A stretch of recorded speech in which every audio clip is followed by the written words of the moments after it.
अस्सलामुअलैकुम। मैं हूं वजीहुल हसन। आज मेरा टॉपिक है बेसिस ऑफ क्लासिफिकेशन। ऑर्गेनिजम्स को क्लासिफाई करने के लिए सबसे पहले हम इनमें रिलेशनशिप्स को स्टडी करते हैं। Consider an example, pigeon and sparrow.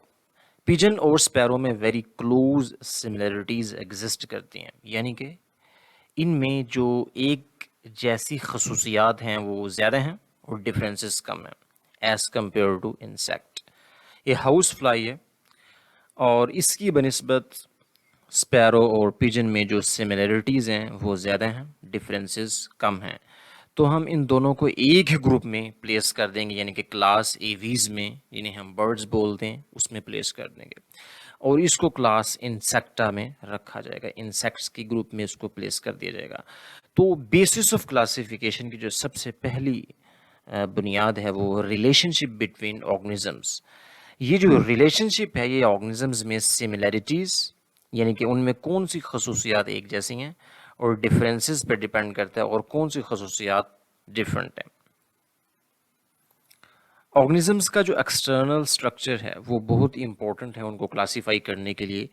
अगर ऑर्गेनिजम्स की एक्सटर्नल मॉर्फोलॉजी वो रिजेंबल करती है तो उनको एक ही ग्रुप में प्लेस किया जाता है। इसे हम एक्सटर्नल स्ट्रक्चर भी बोल सकते हैं या एक्सटर्नल मॉर्फोलॉजी भी बोल सकते हैं। ये जो एक्सटर्नल फीचर्स हैं, अगर मेजॉरिटी वो सेम है तो ऑर्गेनिजम्स की क्लासिफिकेशन एक ही टैक्सॉन और एक ही ग्रुप में की जाएगी। बायोलॉजिस्ट ऑर्गेनिजम्स को क्लासिफाई करने के लिए ऑर्गेनिजम्स की जो इंटरनल एनाटॉमी है, यानी कि बॉडी का इंटरनल स्ट्रक्चर, उसको भी स्टडी करते हैं। दो कंपेरेबल ऑर्गेनिजम्स जो है इनको क्लासिफाई करना पॉसिबल है, तो उन ऑर्गेनिजम्स की जो इंटरनल एनाटॉमी है, यानी कि जो इनका इंटरनल स्ट्रक्चर है, उसको बेसिस बना के क्लासिफिकेशन की जाती है। यानी कि क्लासिफिकेशन की एक बहुत इम्पोर्टेंट जो बुनियाद है, जो बेसिस है, वो एनाटॉमी और इंटरनल स्ट्रक्चर भी है।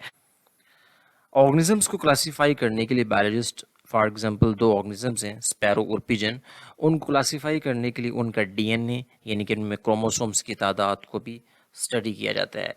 जो डीएनए है उसका जो उनमें जो जीन्स हैं उनकी जो डिस्ट्रीब्यूशन है उसका कंपैरिजन किया जाता है, ताकि उन ऑर्गेनिजम्स की जो कैरेक्टरिस्टिक्स हैं उनमें सिमिलरिटीज़ और डिफरेंसेस का पता चले। क्योंकि जो डीएनए है एक ऑर्गेनिजम्स की एक्सटर्नल मॉर्फोलॉजी और इंटरनल स्ट्रक्चर, यानी कि एनाटॉमी को भी कंट्रोल करता है। तो बायोलॉजिस्ट इन ऑर्गेनिजम्स को क्लासिफाई करने के लिए सबसे पहले इनका जो डीएनए है वो भी, उसको भी बुनियाद बनाते हैं।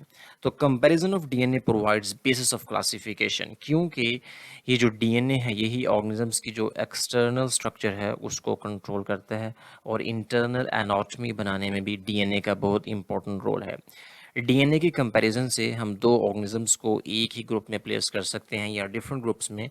ये डिपेंड करता है कि ऑर्गेनिजम्स का डीएनए जो है वो सेम है या उसमें डिफरेंसेस ज़्यादा हैं।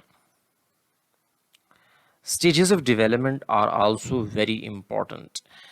अगर दो ऑर्गेनिजम्स हैं उनके जो एम्ब्रियोनिक स्टेजेस हैं वो सेम हैं, तो उन ऑर्गेनिजम्स को एक ही ग्रुप में क्लासिफाई करने के लिए जो टैक्सोनॉमिस्ट हैं वो राज़ी हो जाते हैं। या ऑर्गेनिजम्स को एक ही ग्रुप में क्लासिफाई करने के लिए, एक ही टैक्सोन में ऑर्गेनिजम्स को क्लासिफाई करने के लिए उनके जो एम्ब्रियोनिक स्टेजेस हैं, यानी कि किन डेवलपमेंटल स्टेजेस से गुजर के वो दो ऑर्गेनिजम्स जो हैं वो बन रहे हैं, उनकी डेवलपमेंट हो रही है, उसको वेरी डीपली स्टडी किया जाता है with in an embryonic stage.